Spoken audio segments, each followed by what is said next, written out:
Cancer नाम तो सबने ही सुना होगा पर कोई सुनना नहीं चाहता। Hi, my name is Namrata and our life changed when my husband Rajat is diagnosed with cancer at the age of 30।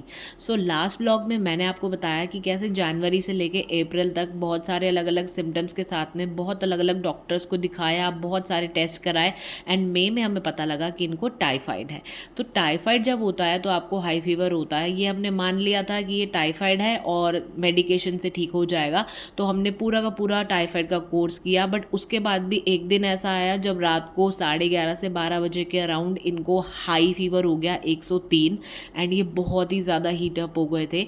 तो हम इमरजेंसी में इन्हें डॉक्टर के पास लेके गए हॉस्पिटल में और उन्होंने हमें टेम्परेरी मेडिसिन दी जिनसे इनका फीवर तो कम हो गया, बट ये कोई भी एक परमानेंट सॉल्यूशन नहीं था क्योंकि अब फीवर बहुत बढ़ रहा था।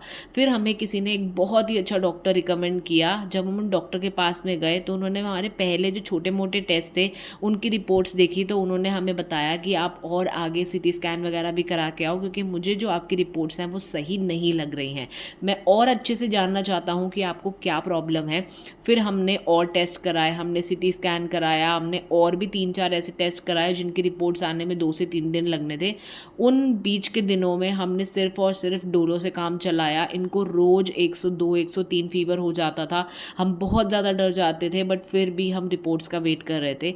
सीटी स्कैन आते ही डॉक्टर ने हमें जो बोला उससे हम बहुत ज़्यादा डर गए। डॉक्टर ने सीधा बोला, मुझे आपकी रिपोर्ट्स सही नहीं लग रही हैं और अगर आपके पास में मेडिक्लेम है तो राइट नाउ अभी के अभी हॉस्पिटल में एडमिट हो जाओ।